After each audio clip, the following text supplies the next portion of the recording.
We realize that God is everywhere, but he has a discretion to visit anyone he wants to visit, when and where and how. The first man he did that to was very consistent, was Adam. But there's something Adam didn't really realize about those visits.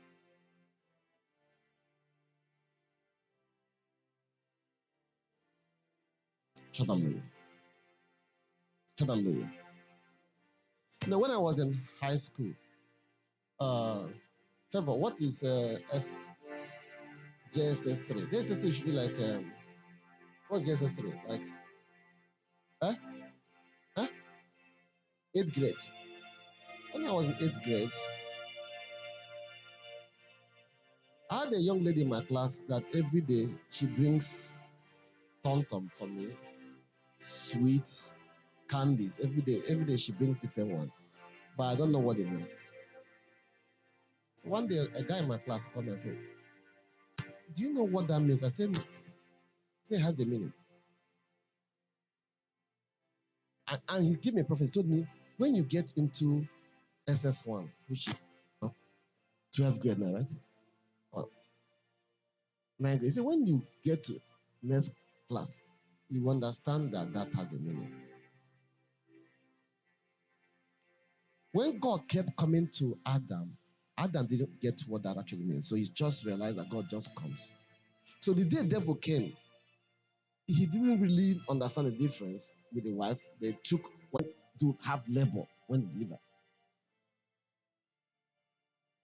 That's why men now have to work hard to get food. Ordinarily, that wouldn't have happened. That cut off man from God eternal. That's simple. That's single act. Hallelujah. So to redeem man, the only solution becomes that man have to initiate a connection with God. But what God does is, because God gave man here, he doesn't have a license to operate here. My brother drives in Nigeria. I drove in Nigeria before I came here. But when we come, that our driving in Nigeria doesn't affect us here. So we have to go and learn to drive again, if you don't know how to drive, right? So God, even though he owns heaven and earth, he made heaven and earth, but because he gave it to man,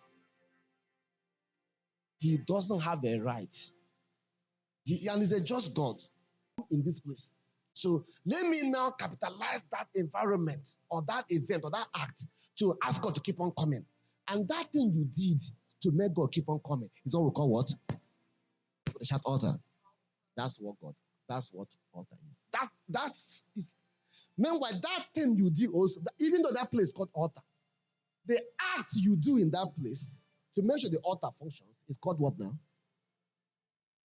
Okay, it's sacrifice, right? But I called it, a general word for it called priesthood. Everyone say priesthood. Just simple word. And that simple word for priesthood is prayers.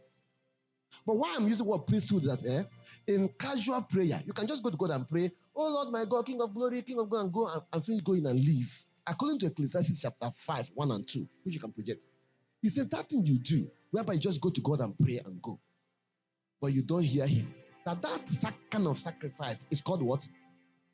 Everybody say sacrifice of fools, which perhaps you are doing. I have been there, where I just come to God and talk to him. I say, "How much today?"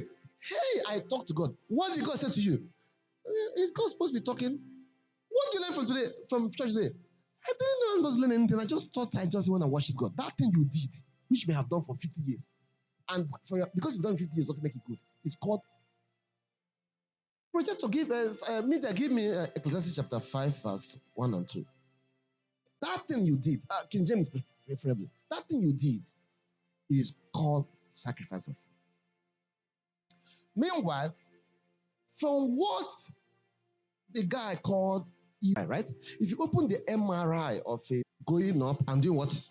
Coming up, that's of a prayer of an altar to learn. Meanwhile, it's not your fault. We all did it. How many of you have been, I don't mean that, there have been a time in your life, Sunday.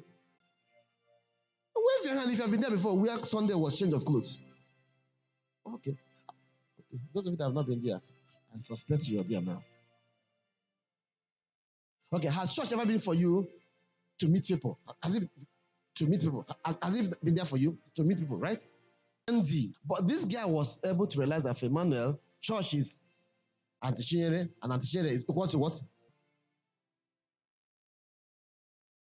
It's one that talks to us when you come. If he hits you, what I'm trying to help you learn is have an altar around you that you can ask God to help you. Do is what? Evil, right? Read next verse. Look at the prescription or the suggestion or the solution. The next verse. Read with me. Be not rash with thy mouth. Let not thy heart be hasty to utter anything before God. For God is in heaven and thou upon the earth. Therefore, let thy words be few. So what he's saying is, speak few words, but hear more.